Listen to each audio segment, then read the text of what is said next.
সুপ্রিয় দর্শক আসসালামু আলাইকুম, কেমন আছেন আপনারা? নিশ্চয়ই ভালো আছেন। আজকের ভিডিওতে আপনাদের সবাইকে স্বাগত জানাচ্ছি। আজকে আমি আপনাদের সাথে শেয়ার করব নর্মাল ডেলিভারির জন্য আগে ও পরে 4টি বিশেষ কৌশল সম্পর্কে।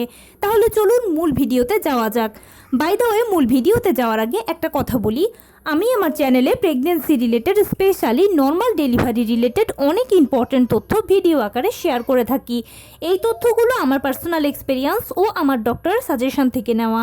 তাই আমার চ্যানেলটিকে যদি একবার আপনারা ভিজিট করেন, তাহলে আপনারা আপনাদের প্রশ্নাতীত মনের অনেক প্রশ্নের উত্তর পেয়ে যেতে পারেন।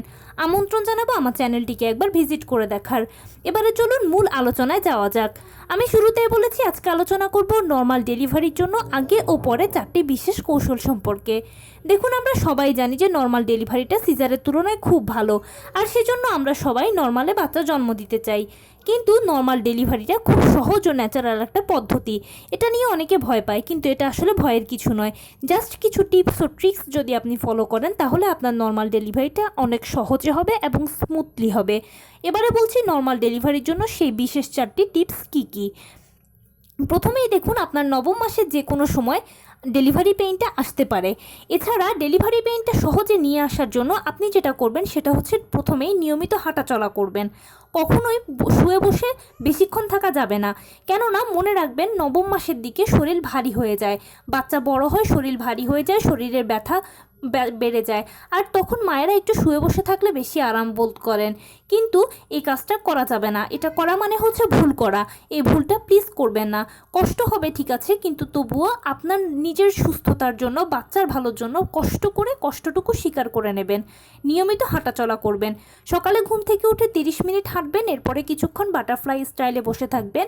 আবার রাতের বেলা ঘুমোতে যাওয়ার আগে 30 মিনিট হাঁটাচলা করবেন, কিছুক্ষণ বাটারফ্লাই স্টাইলে বসে থাকবেন।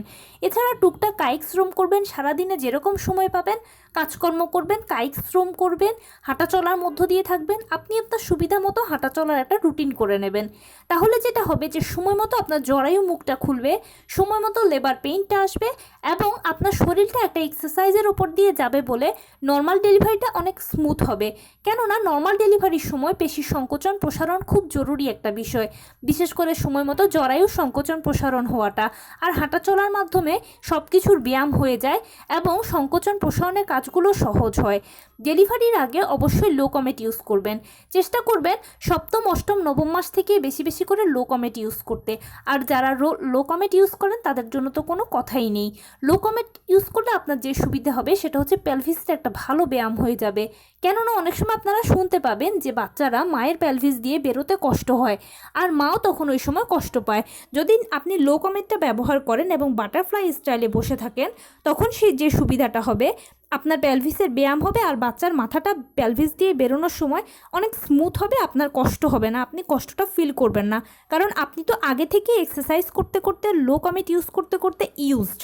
এরপরে যখন আপনার পেইনটা আসবে, তখন যেটা করবেন সেটা হচ্ছে পেইনটাকে নিচের দিকে রিলিজ করবেন। কখনো চেপে ধরে রাখবেন না। অনেকে ভয়ে বা কষ্টে পেইনটাকে চেপে রাখে। চেপে রাখলে এটা কিন্তু খারাপ হবে। আপনি পেইনটাকে নিচের দিকে রিলিজ করবেন, মানে আপনার নিতম্বের দিকে পেইনটা যেন যায়, সেভাবে আস্তে করে পেইনটাকে ছেড়ে দেবেন, অনেকটা নিঃশ্বাস নেওয়া আর ছেড়ে দেওয়ার মতো। যখন পেইনটাকে আপনি নিচের দিকে ছেড়ে দিবেন, তখন দেখবেন যে সময় মতো জরায়ুর মুখটা খুলে গেছে। জরায়ুর মুখ খুলতে দেরি হবে না, কেননা পেইনের প্রেশারে এই কাজটা সহজ হয়ে যায়।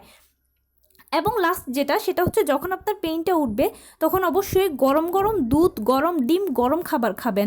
যদি খাবার খান তাহলে গরম খাবেন, তবে এই সময় বেস্ট হচ্ছে গরম গরম দুধ খাওয়াটা।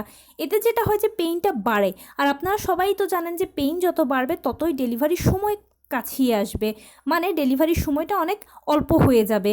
কেননা পেইন যত বেশি হয় তত বাচ্চা ভেতর থেকে চাপ দেয়, জরায়ুর কন্ট্রাকশান শুরু হয়, আর তখন ডেলিভারি কাজটা সহজ হয়ে যায়।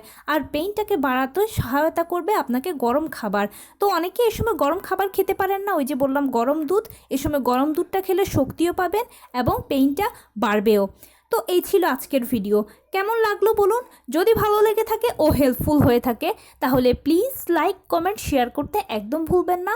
আর সেই সাথে আমার চ্যানেলটিকে সাবস্ক্রাইব করার বিনীত অনুরোধ রইল। পাশে থাকা বেল আইকনটি ক্লিক করে দেবেন, যেন আমি ভিডিও আপলোড করার সাথে সাথে আপনার নোটিফিকেশান পেয়ে যান। ভালো থাকবেন, সুস্থ থাকবেন। আসসালামু আলাইকুম।